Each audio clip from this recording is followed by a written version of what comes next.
Hello, 5th grade. Happy Friday, August 28th. Today we're going to continue learning about protractors, the tool we use to measure angles and classify different triangles, quadrilaterals, and other properties of these types of geometric shapes. Last time, we were able to look at the protractor and see how it's being used. We also watched a video to understand measurements of angles a little bit better. We played a couple of activities to understand this concept, and we even played some games and finished a couple of exercises. Today what I'm going to do is show you a game where we can try to figure out the different angle measurements. And what we're going to do is use a protractor to measure these angle measurements, okay? So let's take a look at this exercise. This is called cricweb.co. What you can do is increase or decrease the amount of degrees on the protractor to measure the different angles. So for example, I can add 5 degrees or subtract 5 degrees. I can add 10 degrees or I can subtract 10 degrees. You'll notice that the angle measurement is changing as I subtract or add the amount of degrees.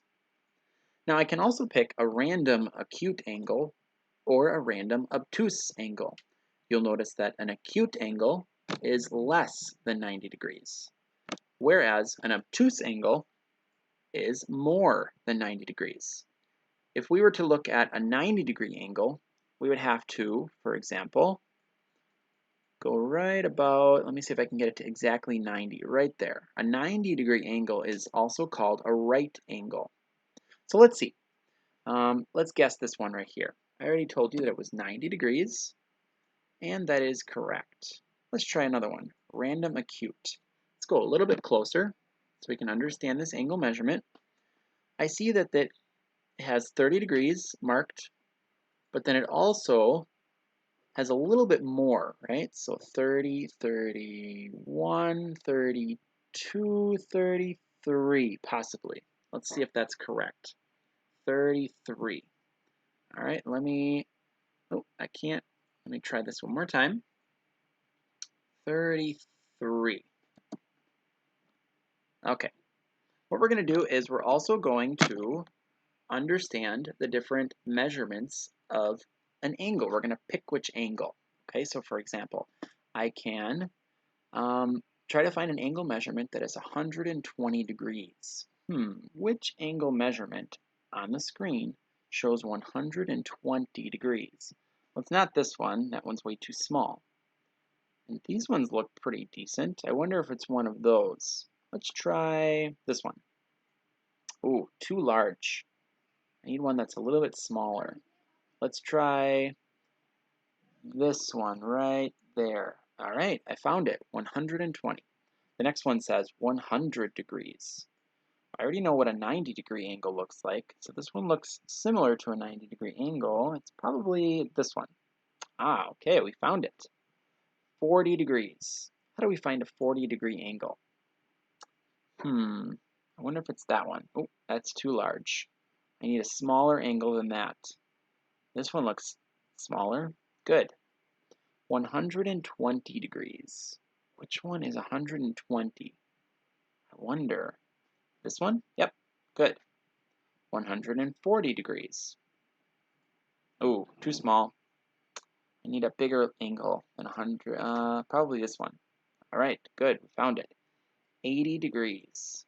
I wonder if it's this one right here. All right, we got it.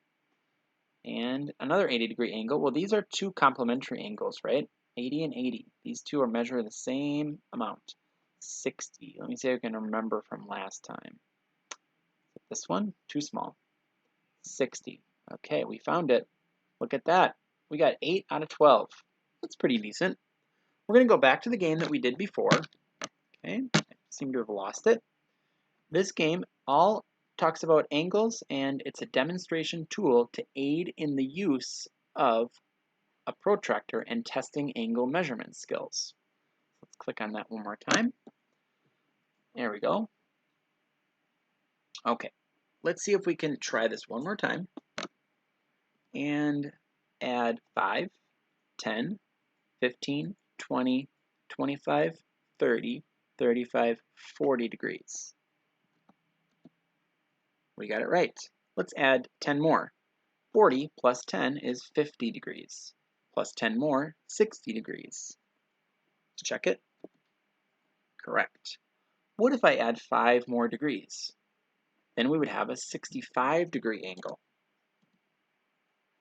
And if I add 10 more to 65, 75.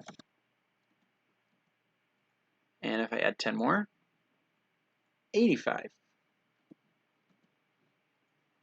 An 85-degree angle is also called an acute angle. What would I have to do to make this a right angle? We'd have to add 5 more degrees. 85 plus 5 is 90. Now we have what's called a right angle. What would I have to do to make this an obtuse angle? Well, I could add any one of them. I could either add 1, 5, or 10. Just by adding 1, this becomes an obtuse angle because it's larger than 90 degrees. So even if I add 10, 20, 30, or 40 more, I'm still coming up with an obtuse angle. Looks like this is 130 plus 1 more, so it's 130. All right, so I'm going to put not only this link so you can find the angle measurements, but this link so that you can measure the angle measurements. Today what we did was played a Jeopardy game to understand this a little bit better, also combining our understanding of angles with our understanding of quadrilaterals and triangles. Let's try one of the questions. It says, I have 4 angles, all of my sides are equal. Draw me and write my name. Well, I think this is a square, if I'm not mistaken. Let's check to see if our answer is correct. Yep, a square has equal sides and equal angles. Next question. Let's try quadrilaterals again. This one says 4 right angles, 2 pairs of congruent sides. Draw me and write my name. I think this one is a rectangle. If we look, what is a rectangle? A rectangle, boys and girls, has 2 congruent sides, right here and here, and here, right? Those are called congruent sides. They also have 4 right angles. So my answer is going to be rectangle, if I'm not mistaken. Let's see. Yep, we got it correct. Let's go to the next question. This time let's try angles. The question says, the name of an angle that is less than 90 degrees. Oh, I remember that from last time. That's an acute angle. An acute angle is less than 90 degrees. Next question. The name of an angle that is greater than 90 degrees, but less than 180 degrees. Is that an obtuse angle? An obtuse angle is greater than 90, but it's not 180 because 180 is just a regular straight line. So I think it's obtuse. Let's check our answer. Correct. An obtuse angle is greater than 90, but less than 180. Let's go to the next one. The name of an angle that is exactly 90 degrees and forms a square corner. Oh, I think that's a right angle. A right angle has 90 degrees. Next question. The name of an angle that forms a straight line and is 180 degrees. Well, a straight line is the same thing as a straight angle. So my answer is straight angle. Next question. Let's try a triangle question. I am a triangle with one 90-degree angle. What kind of triangle am I? Well, since 90-degree angles have 90 degrees, then a 90-degree triangle must also have 90 degrees, which is also called a right triangle. Let's do another question for triangles. A triangle with one obtuse angle. What kind of triangle am I? Well, if the obtuse triangle has an obtuse angle, it must be called an obtuse triangle. Obtuse triangle is correct. Let's try a grab bag question. Two lines that will never cross, like a train track. I think those are called parallel lines, if I'm not mistaken. Let's look at some parallel lines. A parallel line are two lines that never cross. So these lines right here are never going to cross. Let's check to see if that's correct. That is correct. Good. Grab bag number 2. A line with one endpoint and the other side goes on forever and ever. I think that's called a ray. A ray has one endpoint. Let's go ray mathematics.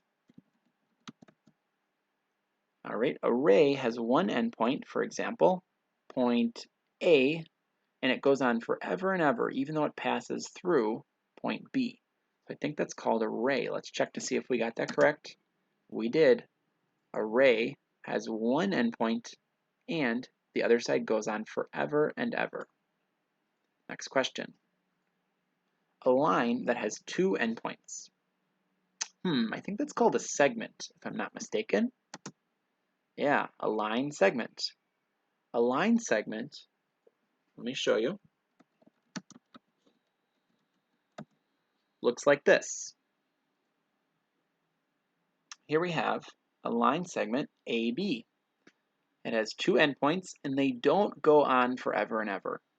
Okay? You can see the difference between a segment, a ray, and a line right here. Let's try a couple more questions. Grab bag 400. Lines that cross at a right angle or 90 degrees. This one I don't remember. Let's check to see if... Okay, perpendicular lines. Let's see if we can understand what is the difference between perpendicular lines and parallel lines. Perpendicular lines, boys and girls, cross, just like at an intersection.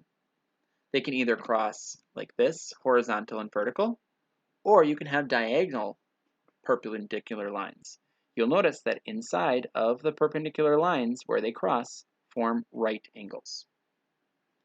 All right, boys and girls, that's the end of class for today. Hopefully you learned a little bit more about how to use a protractor, how to differentiate between different angles, how to use a protractor in measuring angles, and how angle measurements also relate to quadrilaterals, triangles, and other types of geometric shapes. Thanks for coming to class. Have a good weekend, and we'll talk to you later.